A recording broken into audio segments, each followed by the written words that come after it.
warahmatullahi wabarakatuh. Perkenalkan, nama saya Pezi Sonia dengan NPM A1J021018. Saya berasal dari Prodi Pendidikan Nonformal Universitas Bengkulu dengan mata kuliah Pengelolaan Pendidikan. Dosen pengampu Bapak Dr. Muhammad Kristiawan, MPD. Baiklah, di sini saya akan membahas tentang konsep manajemen pendidikan tinggi.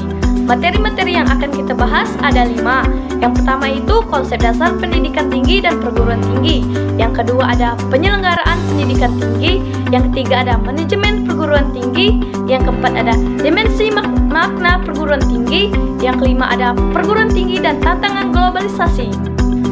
Materi yang pertama yang akan kita bahas yaitu konsep dasar pendidikan tinggi dan perguruan tinggi. 1. Konsep pendidikan tinggi. Menurut Peraturan Pemerintah Republik Indonesia Nomor 60 Tahun 99 tentang Pendidikan Tinggi, tujuan pendidikan tinggi adalah menyiapkan peserta didik menjadi anggota masyarakat yang memiliki kemampuan akademik dan atau profesional yang dapat menerapkan, mengembangkan dan atau memperkaya hasanah ilmu pengetahuan, teknologi dan kesenian. Kedua ada mengembangkan dan menyebarluaskan ilmu pengetahuan dan teknologi dan atau kesenian serta mengupayakan penggunaannya untuk meningkatkan taraf kehidupan masyarakat dan memperkaya kebudayaan nasional.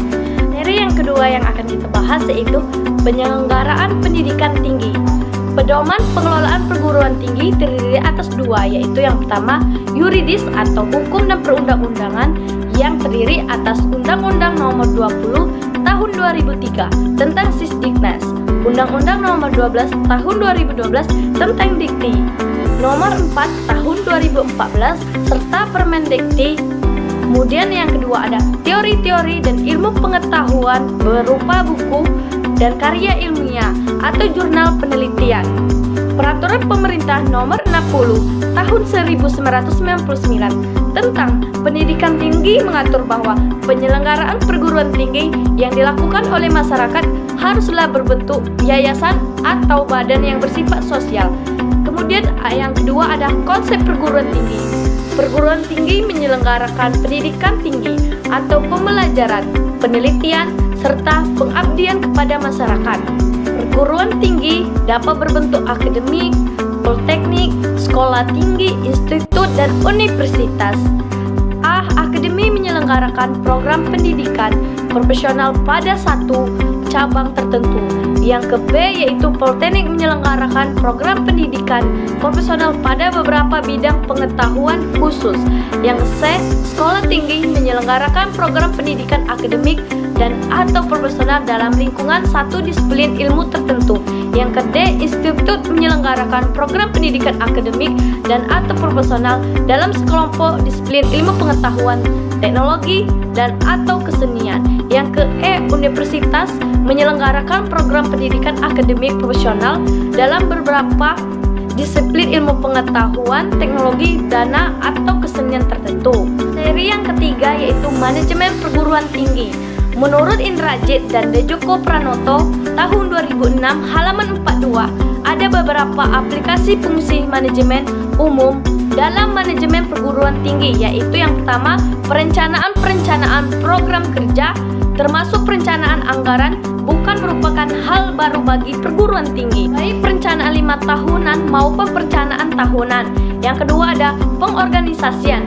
Fungsi pengorganisasian termasuk fungsi pengisian staf yang sesuai untuk setiap tugas atau kedudukan. Yang ketiga ada penggerakan atau actuating.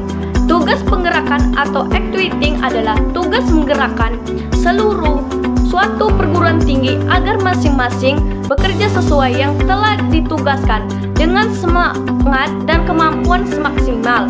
Kemudian yang 4 ada pengawasan. Pengawasan adalah fungsi terakhir manajemen, namun bukan berarti yang paling kurang penting.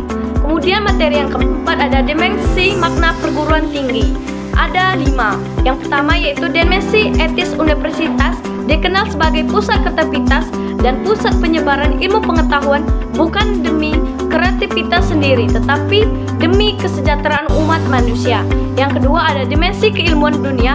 Perguruan tinggi adalah dunia ilmu pengetahuan. Tujuan utama pendidikan tinggi adalah mengembangkan dan menyebarkan ilmu pengetahuan, teknologi, dan kebudayaan dengan proses belajar mengajar, penelitian, dan pengabdian kepada masyarakat.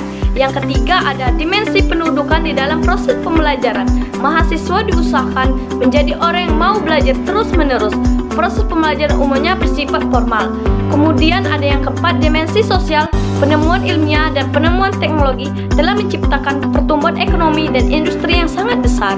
Yang kelima ada dimensi korporasi. Perguruan tinggi memberikan jasa kepada masyarakat berupa pendidikan tinggi dalam bentuk proses belajar mengajar dan penelitian. Kemudian materi yang kelima ada perguruan tinggi dan tantangan globalisasi. Globalisasi berpengaruh pada semua tingkah laku manusia dan berdampak dalam tingkah berbeda pada budaya masyarakat dan manusia. Ada 4 aspek globalisasi, yaitu perdagangan, pergerakan modal, pergerakan orang, serta penyebaran ilmu pengetahuan dan teknologi.